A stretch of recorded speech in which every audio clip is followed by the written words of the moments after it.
C'est parce que beaucoup de vignerons l'année dernière avaient souffert des dégâts du gel que la coopérative de Tutiac dans le Blayais a voté à l'unanimité l'obligation pour les viticulteurs de s'assurer. Nous sommes partis du principe que si un viticulteur devait malheureusement faire faillite suite à un incident climatique, que la répartition des charges fixes qui restaient allait reposer sur les autres de ses collègues.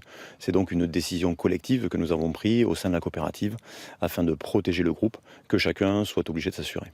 Sur 4000 hectares, on estime qu'il y a 1700, 1800 hectares qui ont été touchés par la grêle. Joël Espiau et son fils Alexandre sont eux impactés à 100%. Les deux viticulteurs sont assurés, mais ils ont choisi une cotisation à minima.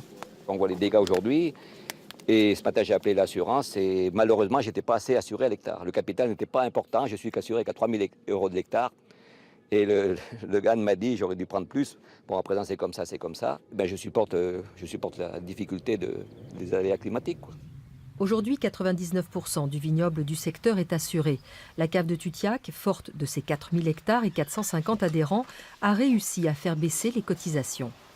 Le prix, c'est 2% des capitaux assurés. Donc vous voyez, un viticulteur qui s'assure pour 100 000 € paye 2 000 € de cotisation. L'idée fait désormais son chemin d'une assurance tout risque climatique obligatoire, tout comme la nécessité d'un déclenchement des indemnisations en deçà des 30% de pertes. Invitée de ce journal, la sénatrice et viticultrice en Gironde, Nathalie Delattre. Merci d'être avec nous. Alors, on vient de voir l'exemple là de Tutiac où la quasi-totalité des viticulteurs est assurée contre la grêle. On rappelle également que c'est 4% du vignoble de la région qui a été touché par cet épisode de grêle. Vous militez pour que l'ensemble des viticulteurs de la région soient assurés. Oui, effectivement, ça devient indispensable. On le voit, en très peu d'années, nous avons eu énormément d'aléas climatiques. Cette assurance devient indispensable pour l'ensemble des viticulteurs. Mais c'est vrai que c'est d'abord très cher. Ensuite, il faut avoir plus de 30% de dégâts dans son vignoble. Il y a une particularité, c'est qu'il faut plus de 30%. Donc tout le monde n'aura pas droit à être indemnisé. C'est cela. Le taux de déclenchement est très haut. Donc nous demandons effectivement une baisse de ce taux de déclenchement.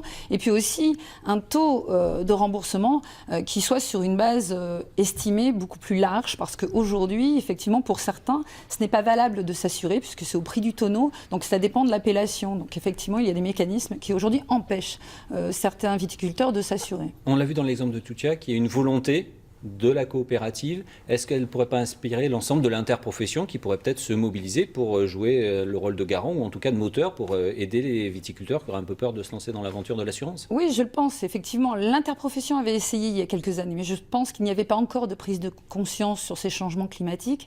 Et je crois que là, effectivement, il y a un appel de l'ensemble des viticulteurs. Alors, il y a des viticulteurs qui ont envie de passer par cette assurance et d'autres qui souhaitent pouvoir provisionner eux-mêmes une gestion des risques, une provision, une précaution, une épargne de précaution que l'État, il nous demande donc cet État nous permette de le faire et ne les taxe pas fiscalement ou socialement. Donc ça, ce sont effectivement des mesures que nous demandons et qui ne coûteraient pas très cher à l'État.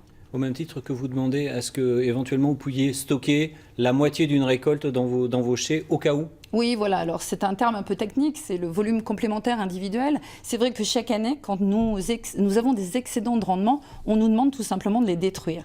Donc, on voit bien qu'aujourd'hui, on est très décalé par rapport à ce qui se passe. Nous, on demande de pouvoir les conserver à hauteur, effectivement, d'une demi-récolte par année. C'est-à-dire les conserver. Et effectivement, si nous avons un problème une année, nous pouvons compter sur cette réserve dans nos chais.